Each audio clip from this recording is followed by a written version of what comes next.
trap children getting ready. Welcome to Geeks Grounds. We're high on the hill, and I'm a little goat The hill, boy. yeah. Yodelay You're a mountain lad. Mountain lad. Welcome to Geeks and Grounds, where we are not mountain lads, but instead we like to play games together and brew good conversation. That's a much better, more streamlined intro. We could also be mountain lads. Mountains of Madness lads, if you will. Oh, because we have a very exciting bonus developer interview. Bonus. Cheers to Cheers. that. Yes. We have a bonus developer interview for this week's podcast, and I'm very excited because these are two folks that I absolutely adore just as people, as developers. We got to talk with Tony and Abby from Tabby Studios.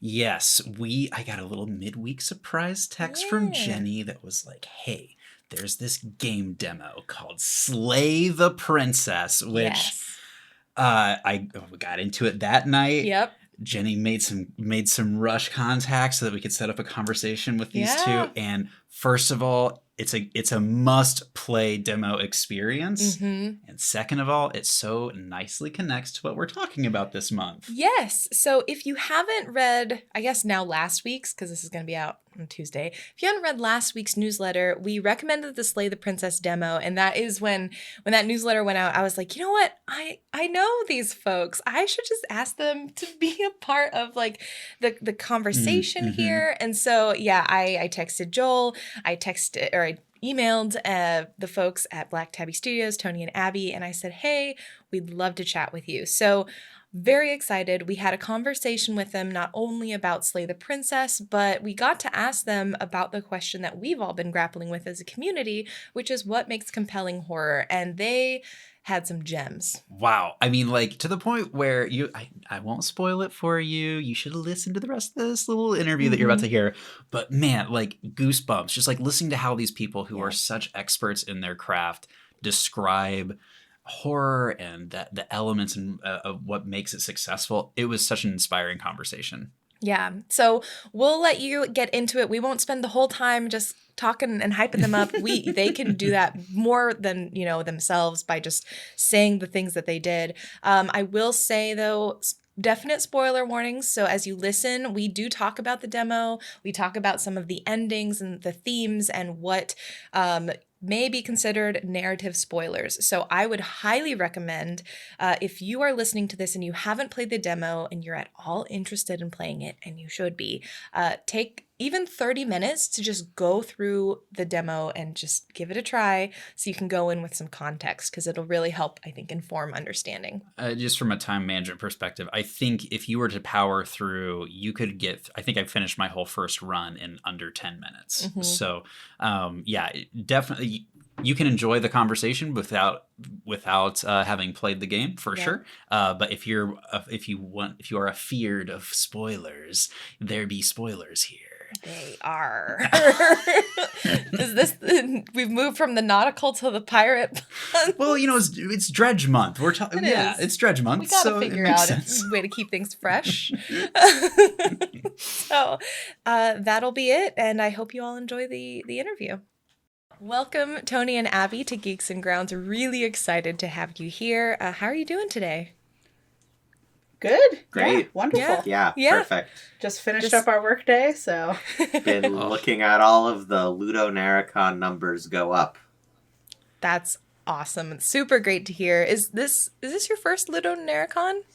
It's our first as an exhibitor. We've participated in the sale with Scarlet Hollow in the past. Nice. Awesome. For folks who are listening who may not know what LudoNarraCon is. Thank you. It is a digital convention that celebrates narrative games in particular. So It's a really exciting time for anyone who really likes games that focus on the stories. And also there's really cool fireside chats and panels and things that delve into what it's like to create narrative games. It's a very, very cool event. One of my favorites. It's a Next Fest that's precisely curated to my interests. Mm-hmm. Same. That's incredible. Have you tried any good demos? I guess in between also making your own. Okay, so there's a lot of things in there that we've already played and loved. I think Immortality is exhibiting this year. I know we have a giant list of demos we have not touched yet because we're waiting until a friend is free, because we always play narrative games together on stream. So we're waiting on the Goodbye Volcano High one. There was... this is one of those types of questions where it's like, I know all the answers to it until I suddenly have to answer it. Yeah, there were a few we stopped playing because we just wishlisted the game. Yeah. Yeah. Like I liked, was it Demon's School? Yeah, and Yeah. I did not buy this bus ticket. Or sorry, I did not buy this ticket. Yeah. Yeah, Very that intrigued. was pretty cool. Yeah, right. So we're waiting on for probably right after this call, the Goodbye Volcano High demo, the Stray Gods demo, and then the one for the second Sucker for Love. All of which we Nice. are extremely hyped for. Yeah. It's a good weekend. You know, if someone were to have a conference that was like directly applicable to my loves and interest, and someone were to say to me, Joel, tell me about the things that you did or are excited about, I would be like, I would have such mental paralysis, like, Right? just, everything. There's the All of everything it. is the one that I Yeah. would say. Exactly. And this is kind of like the perfect segue, because we are really excited to talk about Slay the Princess, which is part of LudoNarraCon. In the latest Geeks and Grounds newsletter, we actually recommended Slay the Princess as a companion to our month selection of Dredge, because we're talking a lot this month about horror games and what it's like to create narratives and atmosphere within this genre. So I guess for folks who may not have had a chance to try the demo, I figured maybe in your words, how would you describe Slay the Princess? In my words, you wake up in the Yeah. woods, a narrator tells you that if you do not slay this princess, she is going to end the world. And from there, it's up to you what you do with that information. And you can do a lot of different things with it that will change the outcome of the story, and perhaps even the princess herself. Yeah, and the marketing speak for it is Stanley Parable meets Call of Cthulhu with a dash of Disco Elysium. I like Perfect. Dash is Little really dash. good. Dash of- Dash. Dash of disco. Yeah, and the one and only Jonathan Sims voices the narrator, as well as a number of other characters. So folks who are Magnus Archives fans get to have a particularly fun time. Yeah, both of us. Both of us. It Oh, was yeah. one of those moments where when Jenny was like, oh, you should check out this game. I think you might like it. And I downloaded it. It was like I was 10 seconds in and I heard the voice and I was like texting all of my Magnus Archives. And I was like, you got to listen. This is incredible. I was like so I excited. What a still can't great believe surprise. for both. So Nicole Goodnight, most known from the No Sleep podcast, also voices the princess. And I cannot believe how enthusiastic both of them were about the project. It was one of those dream casting scenarios where we put forward two names, and then we reached out to those two people, and then they were like, this sounds great. And then that was it. Yeah. That's absolutely wild. Like, in my wild, again, from a production standpoint, because I also make games, it's never that easy. And so I'm just like, what do you mean? You're just like, I just really like these folks. And then they said yes. And then we made the game, and it's amazing. It was a little easier on Nicole's end because so she streams a lot in her free time. She's a VTuber, which is super cool. And she wound up like playing through all of Scarlet Hollow, our other game, in one sitting. Probably because Brandon Boone, our composer, also does work for the podcast she's on. And we wound up watching the stream, and it was this rare moment as writers where you see somebody like read every line for every character with the exact intonation you imagine when you write it. And she also maybe made some comments on the stream that were like, wow, I would love to voice act for a game like this. So we wrote a note down, and then as soon as we had a project that required voice acting, it was like, she understands.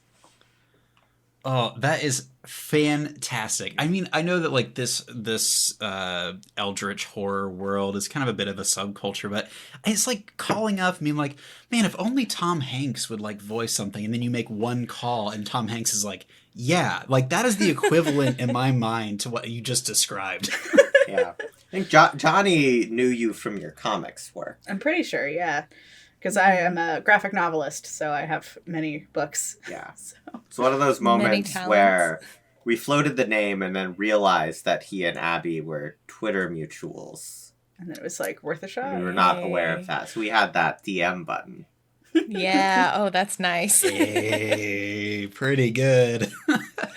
So when playing the demo, I have to say, just on a personal level, like we've talked before and you know how much I love the game already, but I have never hopped in and out of a demo so many times. Like this is a game, I keep calling it a game even though it's currently just a demo, because I am getting so much out of just this limited experience that you've already curated for us. I'm really curious, because saving the princess is like, that is one of the first things, video games ever touched on. Your princess is another castle, right? Saving the princess is something we all do.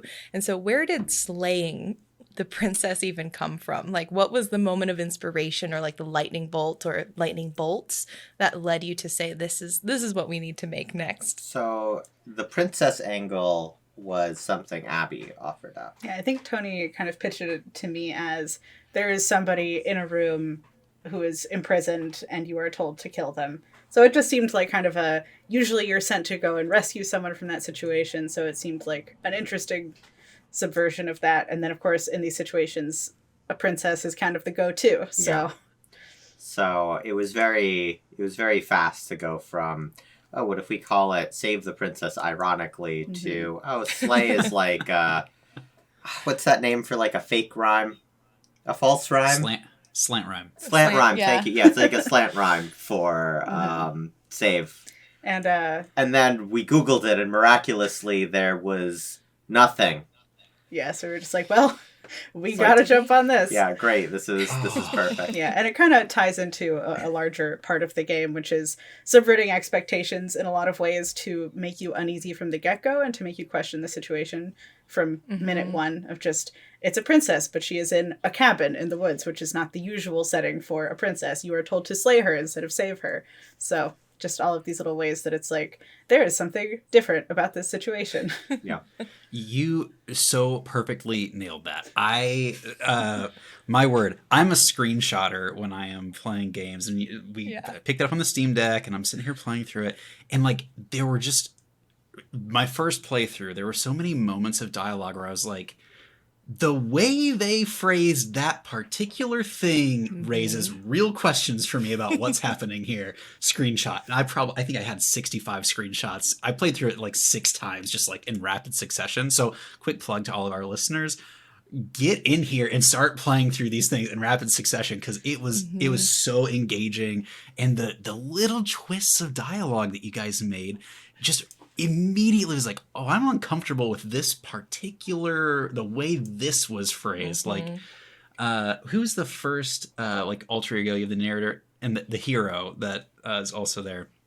And I was like, wait a second, the way these two are talking to each other and the way they're talking to me, there must be some additional layers going on. And it turned out there were a lot of additional layers. So yeah, you guys 100% nailed that. Absolutely incredible. Thank you. Yeah, one thing that I love about the game, and what we'll talk about this more later, but we've been discussing as a club what makes compelling horror. And for me, what I found that your game does exceptionally well is instill a lot of doubt in me as a player. Yes. Like, I am constantly doubting, because you see the premise and you're like, okay, I get it. It's going to be a little bit of a twist. Haha, I can outsmart this. And then when you play, you're like, all right, well, okay, the narrator's maybe unreliable, so I'm going to probably doubt what he says. And then you meet the princess, and then you also meet the voices in your head, and you are now constantly doubting the narrator and the princess and the voices in your head and yourself as a player, which is like an additional voice to whatever voices you're seeing on the screen. And I'm just so curious, like, did you go in saying thematically, you're like, I want players to feel a specific way, and if that was one of the feelings, or if there's other feelings you're hoping people really get out of these playthroughs? There's definitely an angle of wanting people to feel conflicted. That's like for a lot of the chapter 1 stuff, that is a core drive in a lot of areas to just constantly set people off balance. I think the humor in the game is really important for that too. I know you have a whole thing you were thought rehearsing before this call about humor and horror. Yes, please. It's an old go-to because this is not the first time I've blended the two, but it's they're kind of two sides of the same coin. At its core, it's about surprising the viewer or the audience. So with humor, it's surprising them in just like an abstract kind of, oh my gosh, I didn't think that was going to happen, and it's so silly that it did. And then the reverse, of course, is, oh my god, I can't believe this is happening to me. I could have never predicted that this would happen. So that's very much, we lean into both of those, of course, but I also think it sets the viewer sometimes at ease to see the jokes and to have the unexpected thing end in a laugh. But then sometimes you'll feel the buildup happening of something unexpected is about to happen, and then she'll like chew her arm off instead. So, Right. I will say one of my favorite endings, which gave me a big laugh, was like the good ending, because you get to it and you're because I had played a couple of run throughs and I had gotten I had gotten the nightmare, I had gotten the fury, I had gotten all of these like really tense, like scary moments. And then I was like, okay, well, let me try, and I got through and did the actions and I got the good ending, which is just like MS Paint. totally did that. That's my one art contribution to the game. So originally, it was perfect. So the game started in a lot of ways as like me going to Abby, sick of tweeting and emailing streamers and all of the other just like marketing busy work while I was waiting for like her to hand me a draft of like whatever episode of Scarlet Hollow we were on, and it's like, Abby, what if instead of me doing this, what if I just did another game on the side? And don't worry, the art can be pencils only, and it'll be really small, and it won't take a lot of time, and it'll be fine. It'll be faster. Just a tiny game. And you wound up visiting your family, and I threw together a very proto version of the demo that was just text over a black screen with typewriter sounds instead of voiceover, and then I drew one piece of art, which was the Abby, here's your prize for when you figure out how this works and you figure out how to do the title of the game. And everyone insisted that we keep it in, so it's staying in. Yeah. It's very, very good. And like the 3-minute long applause track that plays over It's it. 5 minutes. It's 5 minutes. Is it 5 minutes? Yeah, I great. found like an open source sound file that was just a recording of people after a successful telethon. Wow. They're all tired. Yeah, and they're all applauding tired, for but you. they're also really happy because they raised enough money, and for whatever reason, the applause just doesn't stop. And then, as for the actual art, it didn't take that long. Demo 1 was a Demo week 1, for you, right? Yeah, it was a week. I think it was, like Wow. 250 assets or about something. About that. Yeah. Abby is superhumanly fast. That is. Did you say you made 250 assets in a week? Yes, I did. Like, Thank you. That's Thank not you. even- I feel like that's not even that astounding. fast for you. Like, you do the It's like art on for... top of making another game and working on art for that. And, oh my gosh. wow. Yeah. I'd love to talk about the art style, because you have a really distinctive art style in general, but I feel like Slay the Princess, like, it's really unexpected in the way that it fits thematically with the game too. Unexpected as a player. For you, I'm like, you probably planned it all and you have all these secrets, but like the cross-hatching and the fact that everything's in kind of this grayscale. I guess, what was your thoughts behind that as you were creating the art and trying to come up with a vision for the game? I think probably some of it just comes from this is the style that I have cultivated for myself. It's what I can do fast and reliably. But there's also an aspect of making everything around the princess feel more realistic, to make her feel less real. But at the same time, you're like aware that she's probably in 3D space and her eyes are in fact that big. So I took a lot of style inspiration from like storybook princesses, Disney princesses, and anime to kind of make her just the quintessential princess that you would imagine if you walked downstairs and were expecting to see a princess. And there's definitely a production take on that too, which was on top of... Do you want to do the paper that we show every time we get interviewed? So here's a background in Scarlet Hollow. Yeah, I'm working on this one now. That's the size she works in. This is the size I work at. It's big. Wow. Yeah. That is big. Wait, do you do all the environments on paper first? Yeah, and then I scan them in. So it's real pencil and real paper. So Slay the Princess is on, I think the area of the paper is 50% of that. And then Abby also, after she does all the pencils, she inks it on paper before scanning it in, and that's where the cross-hatching happens. Wow. So there was a step of, okay, but what if we removed the inks? How much faster could we be if we removed that step and then we did it on smaller paper? And I also I have a thing where I just really, really, really like Abby's pencils in general. So we stuck with that. And then the color scale is something that you use in a lot of things. No, it's just for Slay the Princess. No. I mean, kind of desaturated a little bit. Oh, yeah. I usually work pretty desaturated. Yeah. Even if I'm doing something where I have a color reference, if it's too bright, I'm like, turn it down. Scarlet Hollow is intentionally desaturated. Yeah, Scarlet Hollow sometimes tricks the viewer into thinking it's in black and white, but it's actually full color. It's and it makes your eyes hurt less if there's a little bit of color. So this is actually also not grayscale. It's warm grays, so it's a red gray. So it's not all the way black and white. In fact, when it is all the way black and white, it's very obvious because it looks colder.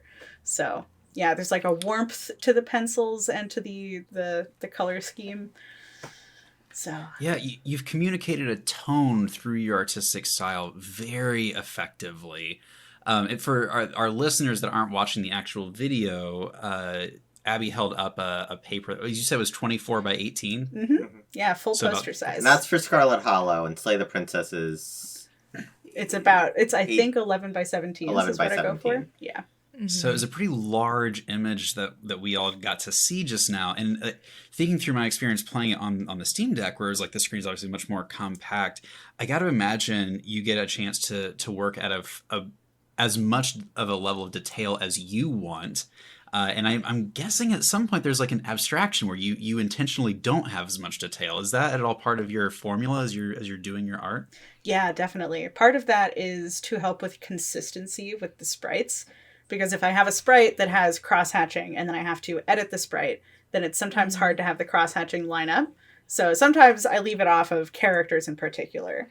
And also because it means that I can crank them out a lot faster. Well, which means I can also be more gestural with them. They can feel more fluid. So I do also want to add that Abby insists on saving every single Photoshop file she works on in native 16K. If I have she cares to print about it. every last... Well, you also care a lot about every last detail and the grain of the pencil strokes and the thickness of the ink strokes, and that becomes necessary at that size. Then it gets scaled down for monitors. If I have to edit it and it's smaller than 16K, then everything looks off. But at 16K, I can make it perfect. You have to buy so many external hard drives. I was going to say we need to get 500 megabytes. An external hard drive sponsor or something, just so that you can... You get an email from Dropbox every week saying that your capacity is almost full. This is what happens when you work in print before you go to digital, is that you learn how to save your files. And it means the eventual art book will be a lot easier to put together and a lot cleaner. I was going to say, as a marketing and production person myself, I'm that's wonderful for marketing materials, for print materials, for any sort of merch that you want to do, posters. So that's really cool. And it's also interesting, you mentioned that you're able to capture some of that granularity. For those who have not played the game yet, There is some motion in the imagery that we see, but it's a lot of kind of still moments as well. But what's fascinating to me now that we're talking specifically about your artistic style, and I am not an artist, is even in the still images, and maybe it's because of the way you've captured the pencil strokes, there is a sense of movement just in the still images as well. Is that kind of also like kind of part of the equation for you? There is a shader also that we apply to those images to simulate So like wiggliness. a hand-drawn animated effect.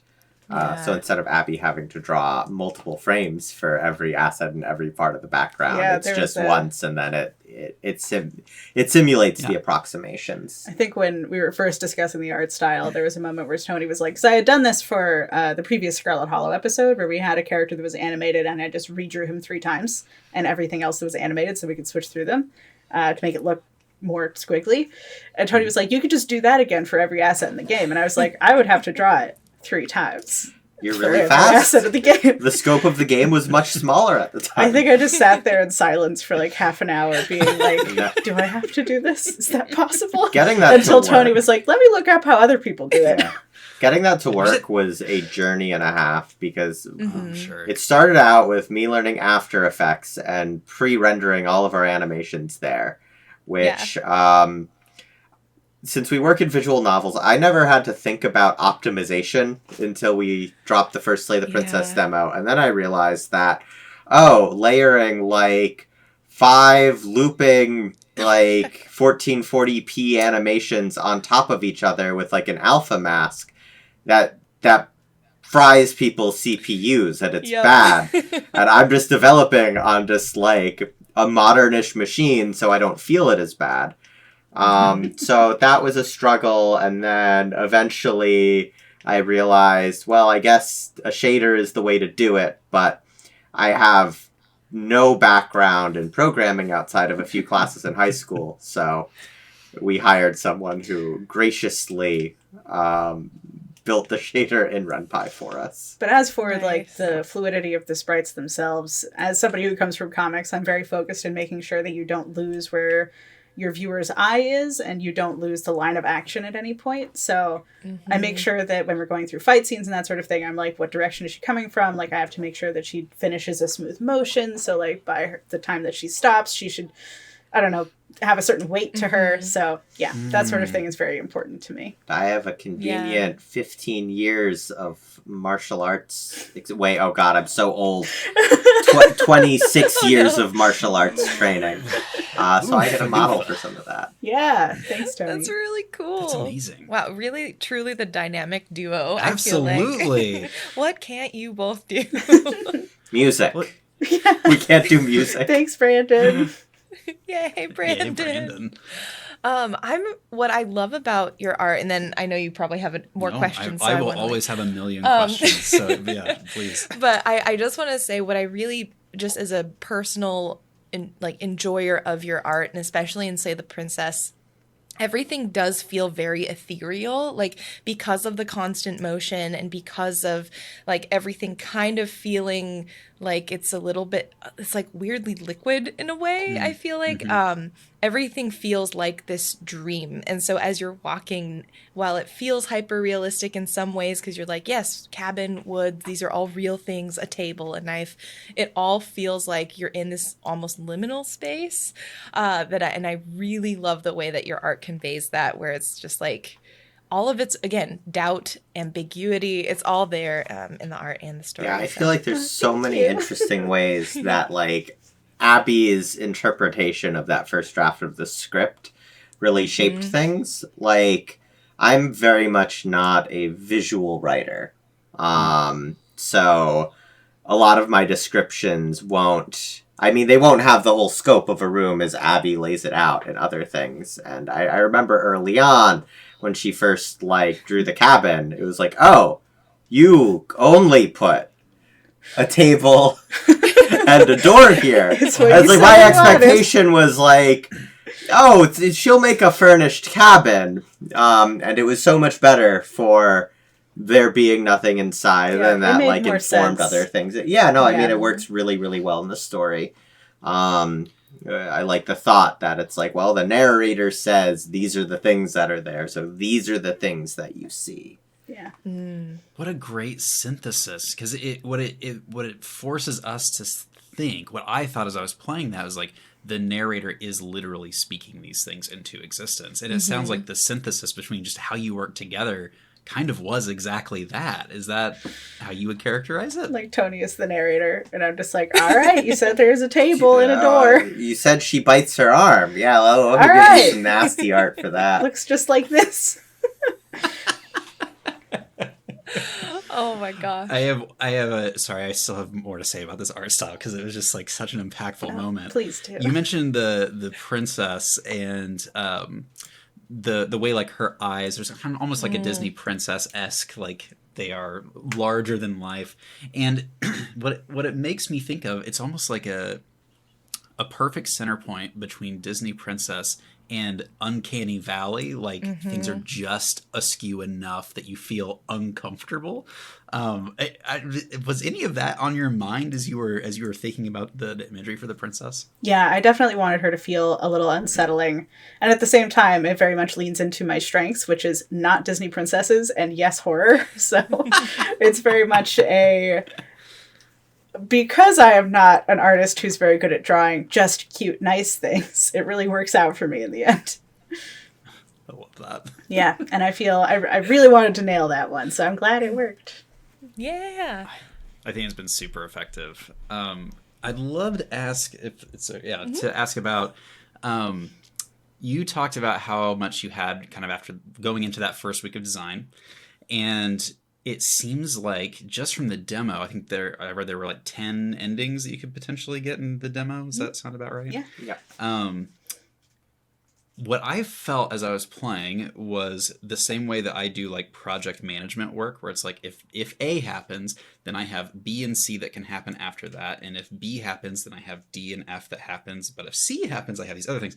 And like it's a little bit of my anxiety producing that that process. And so what I was wondering is, what was it like kind of thinking through the steps that took you from point A to point complete, point Z, I guess. Was there a process that you took for like plotting out the tree of cause and effect? Yeah, so the tree in chapter 1 was very much started with what are all of the actions and combinations of, basic actions we can assume the player will make in this scenario. Do they run away from what they're told to do? Do they decide to take a nobody likes this middle of the road approach of we'll just keep her here forever in the basement? Do they bring a knife down? Do they not? Do they decide to free her? Do they not? Do they think certain things about her? Do they give up in the process of trying to slay her? And then that just was in the first version of the demo, we felt there were sort of 6 core endings, and then in the second iteration, we sort of realized that quite a few of those felt like they needed to be split one more time to accurately summarize how people were approaching the situation. Like, I know in the first demo, like a semi-common piece of feedback we saw was people who tried to rescue the princess, and then they were like, oh, why are we in love with her now? That's not what I did. So then there was a split, which is like, okay, this is if you don't take the knife and you go down and you just buy into the fantasy of saving the princess.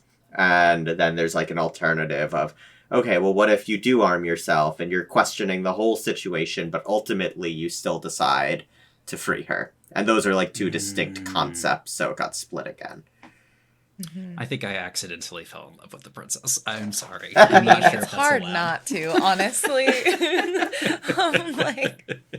I think that was one of my first questions was like, but can we romance the princess though?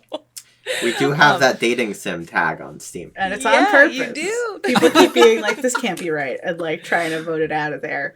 And then we're like, no. That's one we picked. I totally missed that. That is hilarious. The game at its core, I think, is a love story, albeit a terrifying and violent one. I think Tony's first draft was supposed to be a little sweeter, and then his co-writer. It's better for it. It's better for it. Yes, I think so.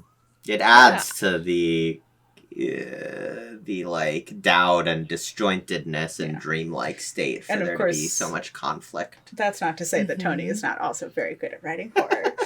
Yes. But I started as a jokes writer. I've always been a jokes writer. Oh, yeah. That's great. I mean, again, that also comes through. It's very effective. Like I laughed a lot playing through it. Yeah. Abby's the goth GF now wife. Yes, I've painted Tony's soul. Pulled along on the journey.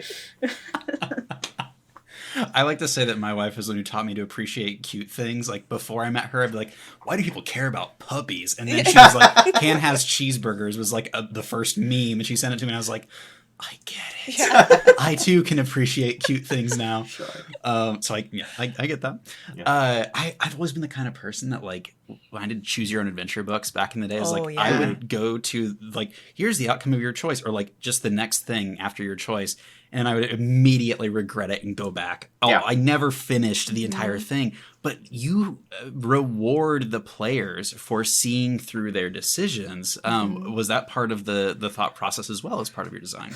Absolutely. Yeah. This is a huge thing for both of our games. And I think this harkens back to something I wanted to say to an earlier question, which I don't even remember what that question. I think it was probably something about seeding doubt and how intentional that was, where something that we approach all of our interactive projects with is a perspective of people. There should be contention for every big decision about what's right. And if it feels like something is too lopsided or no one is aggressively defending the other option, it means that scenario wasn't set up well. So it's like part of the way we chose to seed doubt and slay the princess is, okay, so we know just from, we've all played the Stanley Parable and we all immediately go through the door on our right. Everyone does that first, right? So we know there's an inherent distrust of British narrators who tell you to do things, and there's probably going to be more of a distrust when they tell you to murder someone. So when you actually get to the princess, like, it was very, very important to us for her to be extremely untrustworthy, about as untrustworthy, if not more untrustworthy than the narrator, to suddenly throw that out of balance. And it doesn't necessarily mean you trust the narrator, but it means that you don't trust anyone. And then, you know, there's constantly new little ways that we throw that extra doubt in, like when you eventually see your freak hand. Yeah. Where it's just like, oh, now I can't even trust myself. Like, clearly there's more to this situation in all kinds of ways. In all sorts of ways.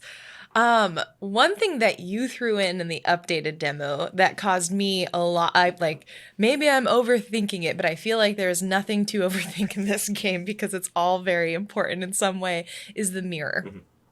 You threw in a mirror and the ability to start that. I think the achievement is like the Who Am I achievement. And you start looking... one.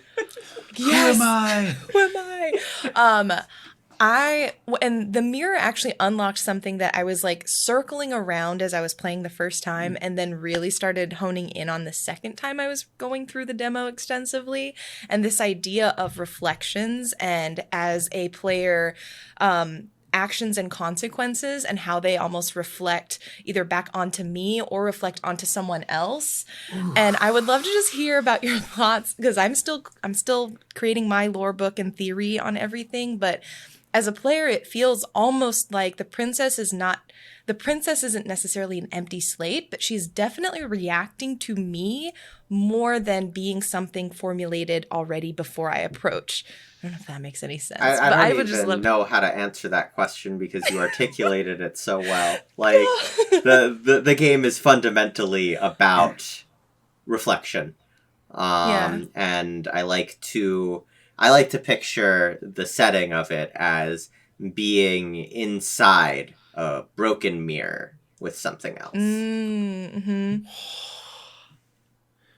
That also adds a lot. I won't spoil this for our listeners, but there's one particular ending where you kind of get what might be considered reflections within reflections within reflections. And God, the two of you have just completely blown my mind with that discussion point. Wow. Oh, yay. I'm really curious because I was listening to another interview and you talk about exponential scaling and how you love doing that in your games. And I'm really curious if there's any way, and this may go into like getting too close to spoilers or too much into the final game, but what is your hope in terms of like, if you're looking at an exponential scaling of Slay the Princess, for example, or an expansion, or how to close out what you've begun in chapter 1, what does that even look like? Because I'm curious, like, where do you go? I'm content with a demo. Like, if this was the game, I honestly would be very happy. Yes, 100%. But I'm curious how you look forward as you're going beyond the demo into the full game. Oh, do you want me to answer that? Yeah, I'm the one who like accidentally spoils stuff all the time when I talk. She's the studio Tom Holland. The studio Tom Holland. Fantastic. Yeah, so something I really like about Slay the Princess is the inciting premise is so simple and straightforward that it lets us really let people do whatever they want to do within the setting, within reasons. Like there's places where you can push up against the boundaries of it. And I think it's like there's a component of it where we just like doing games where, okay, well, I pick this option where, say, a major character can die really early on, and then we roll with it, and we don't do the thing where, oh, well, that character is written out of the narrative either way. Like, it's just, okay, this is interesting. This is an important decision that somebody made. Do not undermine that decision. Exactly. We always make sure to, like, very carefully balance. This is much more of a problem, honestly, in Scarlet Hollow than it is in Slay the Princess. Slay the Princess is much easier. Yeah, Slay the Princess has wider and broader branches early on. But it's like the bubbles where those branches lead are not a 1 million word long narrative, so it's a little more manageable in scope. Scarlet Hollow is telling like basically a singular story throughout the middle of this wild braiding narrative where all of your choices kind of separate out and come back together into a shared scene where we might have a bunch of different variables based on what you've done, like who's present, what's said, like the tone of the entire scene is different, but it's still the same scene. And then it branches out again from there. So the joys of not having voice acting in that one. We can just change sprites and lines, and it's a lot less effort than, hi, Johnny, can you read this almost the same line 10 times? I promise it is meaningfully different for each one. All of our voice actors are amazing sports. We put everyone who works on this project through hell. I definitely at some point want to talk about the music and the insane asks we've made of Brandon, because that's its own wild thing. So it's like with Slay the Princess, where we care about exponential scaling is, right, there's a lot of different ways chapter 1 can end. And for chapter 2, it's like us fully embracing what happened there and what that means about you and what that means about the princess. And so it makes basically just totally different like scenes. A completely distinct thing. Right. That has like the same vague skeleton. But it is like the rest of those paths, those are about the choices that you made early on, and there's choices you can make within that path that also send it off in different directions. But it is right, if you and the princess fight to the death and you kill each other, that is what your game becomes about. It becomes about the relationship of two people who, upon meeting each other, fought to the death. You both I just got chills. You both I was like, murdered each other, and now you have to face each other after that, and like that is what that's about. And then there are 9 other stories that are okay. Well, what's the story that what happens next? And we can't really talk about structure, but there's some very, very cool stuff, and there are coming, and there's a lot more layers to peel back than people think right now. Yeah. A fun difference between this and Scarlet Hollow. Scarlet Hollow also has a wildly complicated mystery. But when we look at fan theories for it, we've found some theories that are as much as just like 50 or 60% correct. And I hope people from our Discord server who inevitably listen to that interview hear that and they start fighting on the Corkboard channel. Yes. Slay the Princess, I feel like there's been a lot of people catching on to small core things, but it's like, oh yeah, you don't know what's coming. And that's so exciting. That's the best feeling. Yeah, I'm picturing like because there's so many different directions you can go with tone, and I think this will probably be a good lead in to talk about kind of the music and composition there. But I'm picturing the moment that you just described, like you just fight to the death and then you re-meet again after that. And for some reason, I'm picturing like a very Wes Anderson moment where it's like, you killed me. Well, you killed me. And just like a very deadpan comedic moment there. But you could do that all the way to like intense rage at that experience. Like, you have so many different tonal directions you can go. I am eager to hear about how you deal with that, and especially how you deal with that in the context of your music and composition scoring. Sure.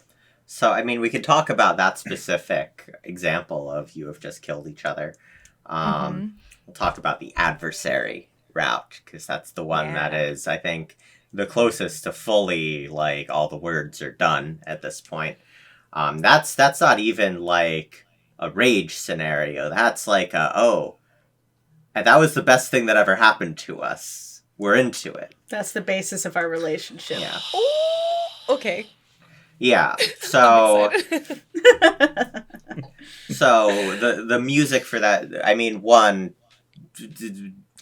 you art, environment, how make those choices? Ah, yes. So I, of course, had to build entire environments for each one of the princesses. So thematically, I had to just be like, okay, what is the goal of this princess? How is this supposed to feel? Do you feel more closed in or do you feel small? So this is actually a great example because the tower and the adversary are kind of very similar. They're reflections of each other. Reflections of each other. So the adversary, you fight to the death together. She is a giant demon and she wants to fight with you forever. And you want that too. And you want that too. Or at least a part of you wants that too. The stubborn wants that. Yeah. He loves that stuff. So I had to kind of build something that is based around her theme of kind of demonic stuff, like you're descending into hell, as well as a confined space because you feel like there are only so many choices ahead of you and you feel like you're in you can't escape her. So that's kind of the theme that I went with for that. All paths, like your heart is also leading you into this confined space because on some level that's where you want to be after that happened. Versus the tower, you're supposed to feel very small. Like the space is suddenly huge.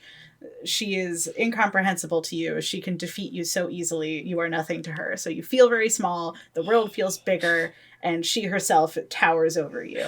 And it's supposed to kind of feel like a temple, like a place to worship. So that's kind of the theme that I went with. And it's similar for all of the other ones. I had to redo the same 3 backgrounds over and over again. The cabin, the stairs, and the basement. Yeah, to be different for each princess. And there is definitely a mind-numbing repetitiveness to working on parts of this game. But then it all comes together. It comes together, and it looks so good. And people are like, wow, I can tell it's the same cabin because it has the same dimensions. And again, this is all hand-drawn. I just have to measure out the dimensions every time and try to make it look similar. My favorite thing, we took this to PAX last month, and it was always seeing people get to the inside of the cabin in Chapter 2.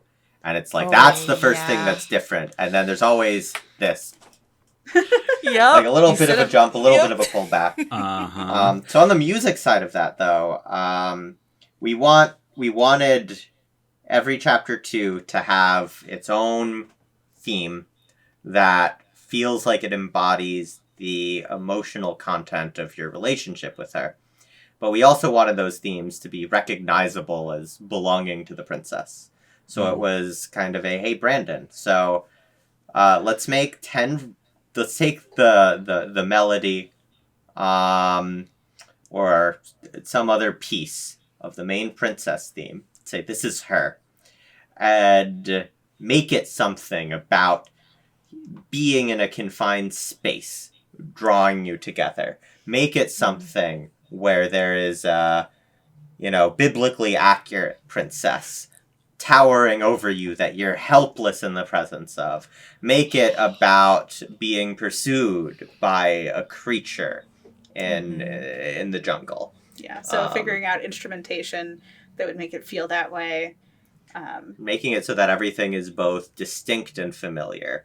Like, I think something that I really appreciate about the direction we take our branching narratives is and this probably feeds heavily into why our second game is so much about reflection at its core. But it's, instead of like, well, here's a point in the story early on and it veers wildly in two different directions, it is, the culmination of your choices bring you to scenarios that are the same but different enough that it's like you're viewing an object from a slightly different angle. And then by viewing it from all of these other different angles, you get a clearer sense of the whole. So I think why people... God, there's some people who have... I think it takes 8 hours to do one playthrough of Scarlet Hollow at this point. There's some people with like 300 hours on Steam. It's beyond me. We've given them the madness. Yeah, it's just different enough every single time that they keep going in and they keep finding new things. I mean, I found, even with Slay the Princess, I found myself doing that because you start to know, because everything is so familiar, and especially in that first chapter, if the knife is just placed a little bit differently, you start thinking, okay, so that's a whole different like everything everywhere all at once kind of feeling, where like that's a different universe that I could venture in, because this is where the knife is on the floor instead of on the table, or this is where the door handle is a bit fancier, and so now I'm like, well, now I have the whole fancy door handle option that I have to be able to visit. So because it's in some ways so sparse and mundane, any difference stands out like way more just and clearly. When you mentioned everything everywhere all at once, something I found so interesting is there is a lot of like time loop or multiverse or adjacent to those things media coming out right now. I remember we were talking about this with some folks who are much smarter than us, and they immediately pointed to, well, yeah, it's obvious, it's everyone has been stuck inside and lost their concept of time and space for like several years. Of course, the art that's coming out of it is so frequently about that, because that's been life for so many people. That's why it's resonating at a large scale. Yeah. I didn't even think about that. Yeah, because you've got like the art itself is like there's moments of fracture and kaleidoscoping and reflections, and again with the different voices that show up, it's all the aspects of this. I'm just down. I love it. I love it so much. We are right at about time, and I want to make sure to respect your evening because it's a Friday night. Sure. I want to make sure you have time to play demos. But I wanted to make sure and get into the question that we've been talking about as a club for Geeks and Grounds, and I'd love to hear just your take and what we've touched on a little, but what for you makes compelling or engaging horror? Like what for you makes it like amplified, or what do you prefer when you engage with horror? You should go first. I've been thinking about this a lot. I feel like I answer similar questions sometimes, but not quite. Just like, what do I find the most compelling? So honestly, I do love body horror. And that's like a very basic answer, because it's not getting to like the core of why I come to horror, which is very much to kind of experience something that I personally am afraid of happening to me, happening to somebody else, which I guess is like part of it. But I don't know, like speaking to the core basic horrors of humanity and of existing and of the fragility of existing, but through kind of a lens that's more metaphorical, I think is very much been the draw for me all my life, I suppose. Yeah, I think a lot of it is also about emotional vulnerability and creating that for people. Where we were talking earlier about the complementary forces of horror and humor, and I think, and you see a lot of like incredibly talented humorists go into horror and be massively successful, like Jordan Peele's whole catalog, right? Yeah. And I think a big part of it is they're both forms of art that focus on putting someone off balance through something unexpected. And when you are off balance, when the analytical part of your brain, the pattern seeking part of your brain isn't constantly able to predict, okay, well, I've seen this story structure before. This is going to happen. He's going to run away from his family, but then he'll come back after going through an arc and it all fit together. When you either through humor point out a surprising incongruity, or use that to like set someone at ease, or with horror and you suddenly bring in something unsettling and unexpected, being off balance, I feel, makes people emotionally vulnerable. And when you're emotionally vulnerable, you're better able to connect with and resonate with the ideas a piece of media is putting out there. Yeah, it's like what I was saying earlier. Yeah. And like when go ahead. Sorry. So when you like throw I forgot what I was gonna say. No. Oops. Oh well, that's okay. Huh? When you throw?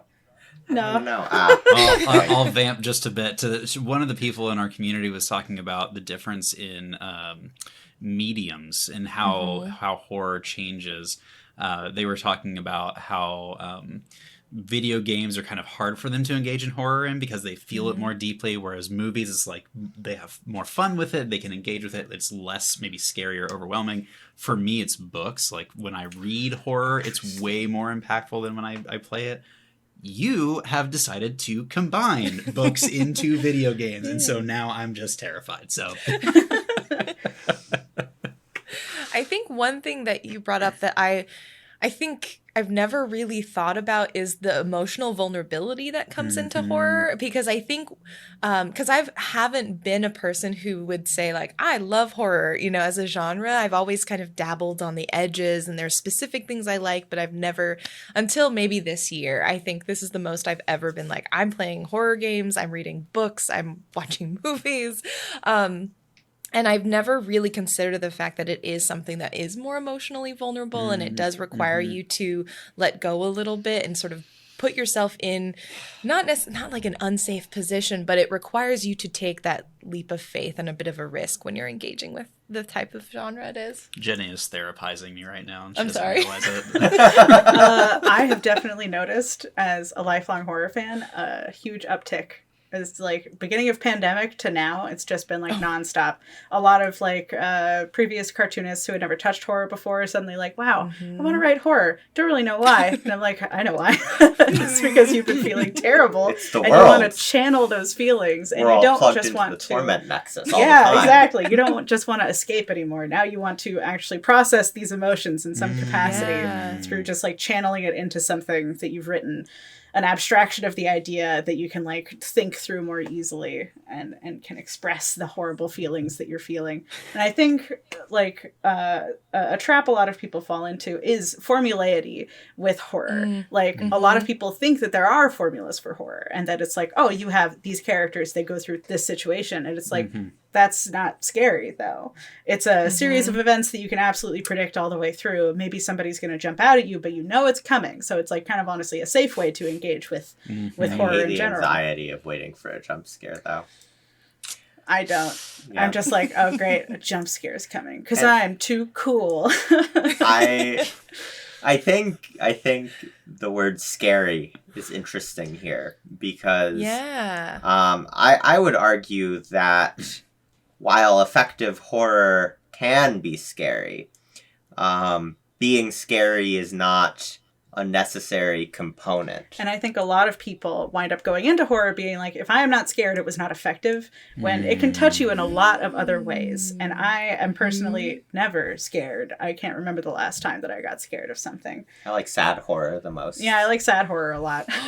Oh my gosh, You know, kind of- really random. Have you seen, it's in an anthology, it's called The Murmuring, and it's in Guillermo del Toro's Cabinet of Curiosities. If you have Netflix. Oh, was Which it the one one was with the that? birds? Yes. Yeah. Like, would you consider that like sad horror, I guess? Yeah, I was going to offer up another Del Toro of yeah, The please Orphanage is like my go-to of Yeah. this movie isn't like really. Some people think The Orphanage is very scary. I don't think it's super scary on the axis of. Yeah, depends how desensitized you are. But it's like it is so sad. I Yeah. feel like Yeah. this is going off on a tangent, but something I love about Guillermo del Toro so much is he understands that the best kind of ghost is the sad ghost. The ghost that is here because there is something unresolved and it makes it miserable and it's not really angry, but its presence is terrifying because of what that unresolved nature means for us as people. I also feel he understands a fundamental aspect of violence that I really appreciate. A lot of horror movies, it's just like violent things happen every 2 seconds. And it's just like, oh yeah, you know, I got my hand chopped off and now I'm just going to go ahead and do more things. I feel like something that he does is he really focuses on what violence actually looks like playing out. Like I think Nightmare Alley is a great example. A lot of people did not like the part where the guy got punched in the face over and over again. It actually looked like what happens when you get punched in the face over and over again. I really appreciated it because I was like, yeah, that's right. You don't just punch somebody and then it's like, oh, good night. I'm going to sleep now. Like, you have to really, really hurt them and show what that looks like because it is a visceral, horrible thing. And it really, again, shows the fragility of humanity. And it's a violently shocking moment in a movie that does not have many, which makes it so much more powerful. Because if that were in a movie where every other second somebody gets like, you know, their entire face ripped off or something, then it's like, all right, yeah, here's another moment in a movie where this is the thing. And like, look, I love some violence. I love some Doom gore. Eternal. I'm not scared by the violence in Doom absolutely. Eternal. But and it's something where it is very rare, it really stands out, and it's really poignant. And so that is something that we also carry over into Slay the Princess, where it's like, there are violence throughout, but the moments of like visceral body horror, I feel, I hope, really stick with people. It's short, and then it's over, and then there's a bunch of quippy dialogue again. Well, it's like you earn it through the narrative, right? Yeah. It's not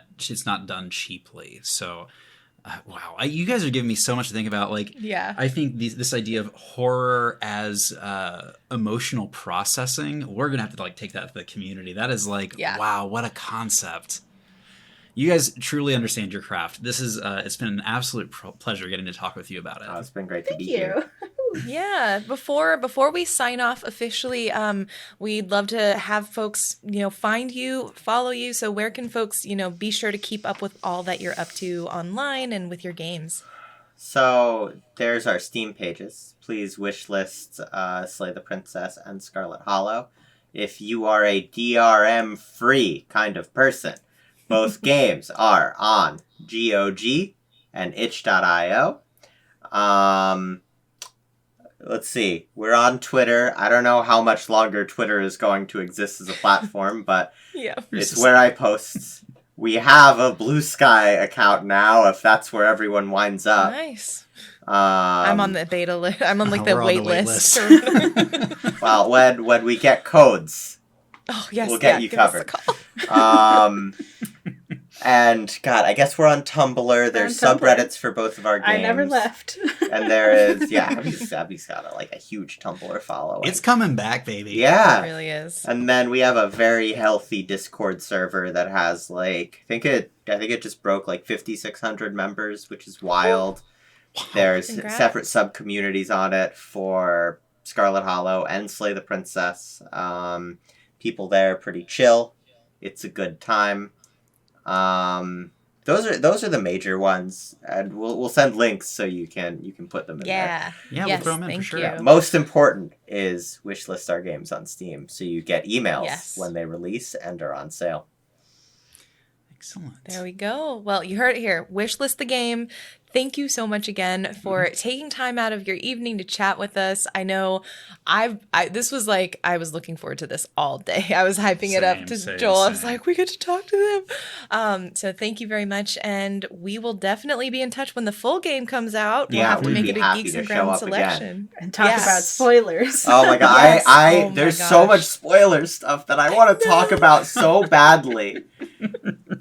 And I can't. We'll make space for it for sure. I know. I'm like, I mean, you could if you want. We won't tell anyone. It'll be a circle of trust, right? Is that what yeah, but then you wouldn't be able to experience it in its rawest form. As somebody who's like, I want nothing more than to be able to actually play our games fresh and see what it's like for the people who engage with that. But it's like it's the saddest thing about making stuff, right? You don't get to experience it. You just get to share it. That's so real. Yeah. Well, we can't wait to experience it. Yes, absolutely. Yeah, thank you so much, you both. Yeah. Thank you too. Yay. Bye. Bye. Thank you so much for joining us as we got to talk with Tony and Abby from Black Tabby Studios. Jenny has just informed me there's a little Easter egg in the name. Would you like to... Yeah, of course. So Black Tabby, like a black tabby cat, but also like Tony and Abby Tabby, which is just the absolute most adorable. Like, what is it called when you blend two words together? Like the celeb couple names. Yeah, it's so good. Oh my gosh. Those two. We hope you enjoyed the interview. Yeah, what an incredible time. Hopefully you had a great time with us. Jenny, where can people find us? Folks can find Geeks and Grounds on Twitter, Instagram, I think technically Facebook, although we're not really on Facebook. At Geeks and Grounds. And if you just go to geeksandgrounds.com, you can find the website where you sign up for the newsletter, and that's how you engage with all of the community and the materials. Every week we send out a newsletter on Tuesday. Community conversations on the Discord have also been a lot of fun already this month. We're only a week in, so definitely hop in there and join our conversations. We would love to have you. Yes.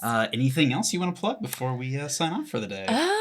I think that is mostly it. If folks wanted to find you, where would they find you? I am at My Grand Falloon basically everywhere. Nice. And I'm at Kimchica, most places as well. Twitter, I'm at Kimchica25. But again, one day, like Tony and Abby said, well, who knows? Twitter might be done before that day arrives. One day it won't matter. One day it won't matter is very accurate. So thank you so much for listening, everyone. On behalf of Ghosts and Grounds, may your dredges be spooky. Dun dun dun. Thank you, everyone. Bye. Bye.